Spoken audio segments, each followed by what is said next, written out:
ini adalah Allah mengetahui setiap tindakan yang tersembunyi sekalipun. Ada satu novel Inggris yang kita sering pernah dengar mungkin ya, Dr. Jekyll dan Mr. Hyde. Jadi ini adalah satu orang yang sama, tetapi memiliki perbedaan alter ego yang berbeda. Kalau siang hari dia sebagai seorang dokter, Dr. Jekyll. Malam hari dia menjadi pembunuh ya. Dia menjadi pembunuh. Ini satu novel di Inggris. Dan ini menggambarkan bagaimana manusia yang dapat apa ya, dapat saja memiliki dua personalitas yang berbeda. Apa yang Anda lihat dari saya, mungkin ada yang saya dapat sembunyikan dari Anda yang Anda tidak tahu dari saya. Tapi kita dapat manusia lakukan tersebut. Kita menampilkan hanya yang terbaik di depan, gantinya menunjukkan keberadaan kita yang sesungguhnya kepada orang lain. Tapi pelajaran kita, seperti juga ditulis dalam Mazmur 139 ayat 7 dan 8, di sana dikatakan, kemana aku dapat pergi menjauhi rohmu? Kemana aku dapat lari dari hadapanmu? Jika aku mendaki ke langit, engkau ada di sana. Jika aku menaruh tempat tidurku di dunia orang mati atau di dasar laut, ya bahasa Inggris kata di dasar laut sekalipun, di situ pun engkau ada. Tuhan itu apa? Ada.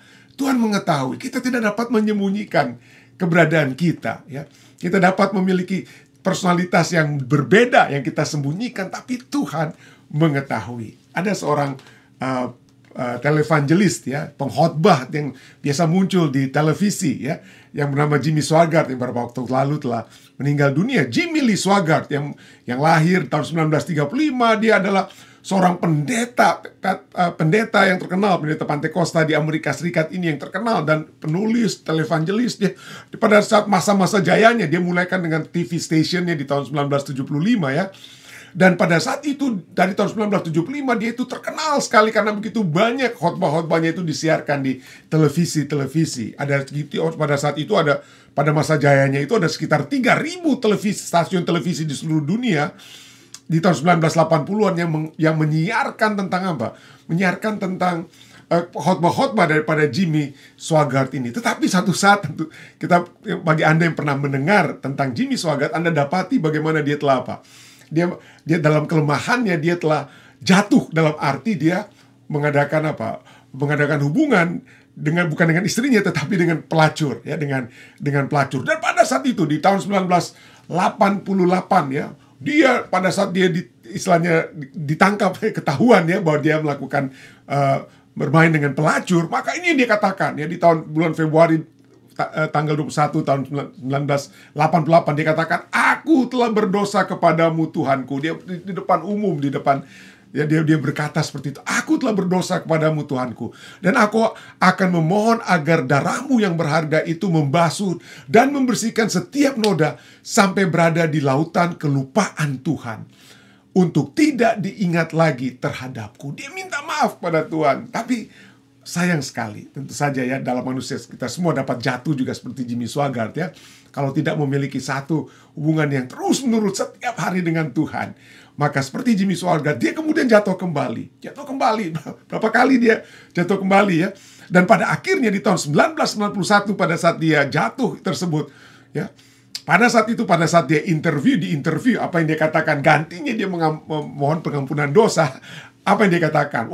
Dia katakan, Tuhan mengatakan kepada saya bahwa apa yang saya buat dengan pelacur-pelacur itu, dengan kata lain ya, bahwa apa yang saya buat itu pada dasarnya itu bukan urusan Anda ya. It's none of your business. Jadi jangan persalahkan saya kalau saya memang mau seperti berdosa seperti begitu ya. Apakah ini kehendak Tuhan? Apakah Tuhan menghendaki agar kita terus berada dalam keberdosaan kita? Tentu saja tidak ya, tentu saja tidak. Jangan, Tuhan ingin agar kita jangan terus berdosa. Tentu saja kita dapat dalam kehidupan kita setiap harinya, dalam perjalanan kehidupan kita sering kali dapat jatuh. Tetapi umat Tuhan yang sejati, walaupun 7 kali dia jatuh, kitab Amsal katakan 7 kali dia jatuh, dia akan apa? Bangkit kembali, dia akan bertobat kembali. Dia menyadari bahwa kita telah berbuat dosa.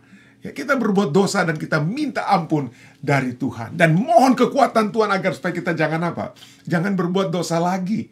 Jangan berbuat kesalahan yang sama lagi. Tapi itulah sebabnya ya. Ibrani 10 ayat 26 sampai 29 itu berbicara tentang kalau kita tentang dosa kita itu supaya kita jangan sengaja berbuat dosa, ya.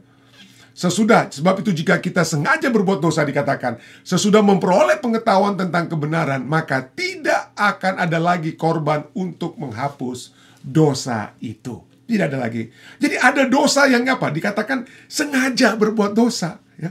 Apa artinya dosa yang sengaja? Berarti ada yang tidak sengaja, ya.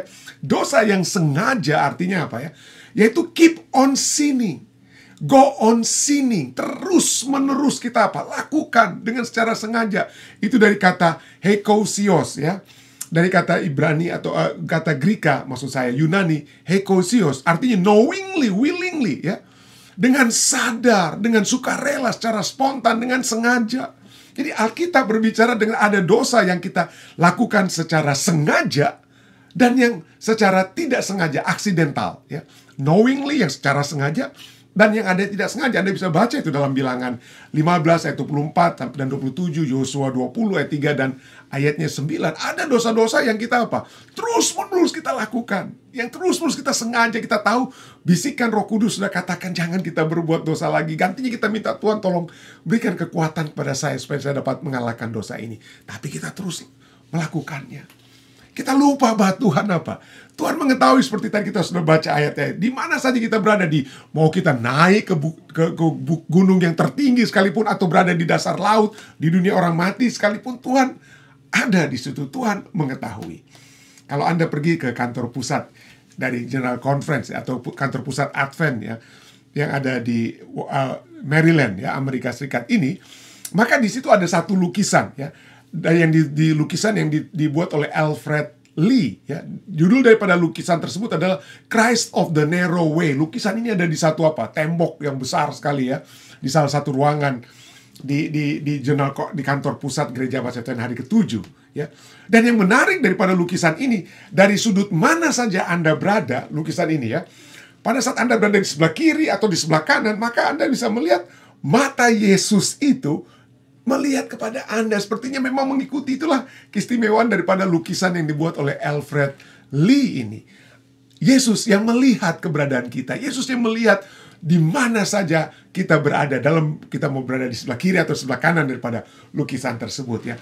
Inilah pelajaran kita pada saat ini, bahwa Allah mengetahui segala sesuatunya dan menyadari bahwa Allah melihat segala sesuatu.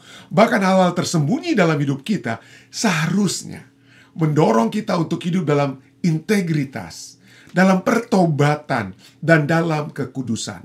Satu pemahaman, kesadaran bahwa Allah mengetahui segala sesuatu itu bukan untuk menakut-nakuti kita. Oh Allah, Tuhan tuh tahu kamu buat apa. Itu bukan itu motif kita, untuk mengetahui bahwa Allah yang mengetahui, ya. Itu bukan untuk menakut-nakuti kita, tetapi untuk membangkitkan rasa hormat kita kepada Allah, sehingga kita dapat hidup jujur di hadapannya. Tuhan, saya memiliki pemikiran-pemikiran. Tuhan, saya memiliki kerinduan-kerinduan yang berdosa, yang menyimpang dari Engkau. Berikan saya kekuatan. Bantulah saya untuk mengalahkannya, Tuhan. Itulah, ya, supaya kita dapat menghormati Tuhan dan hidup jujur di hadapannya, bersandar pada kasih karunia-Nya, dan rindu agar hadirat-Nya itu tetap tinggal di tengah-tengah kita sebagai umat-umat-Nya. Kalau kita memiliki dosa-dosa yang hanya kalau seperti kalau sudah kepepet, ya, udah ketahuan baru dia mengakui, ya, maka itu dapat menjadi satu hal yang sangat-sangat berbahaya.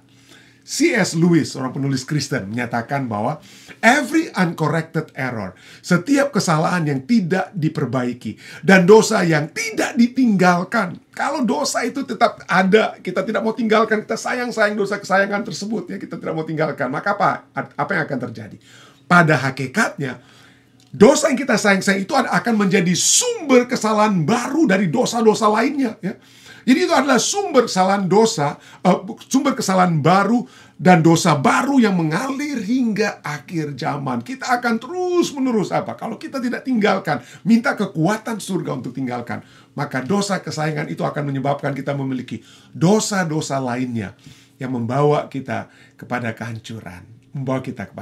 Itulah sebabnya pemazmur katakan dalam Mazmur 39 ayat 9, lepaskanlah aku dari segala, lepaskanlah aku dari segala pelanggaranku, jangan jadikan aku celaan orang bebal.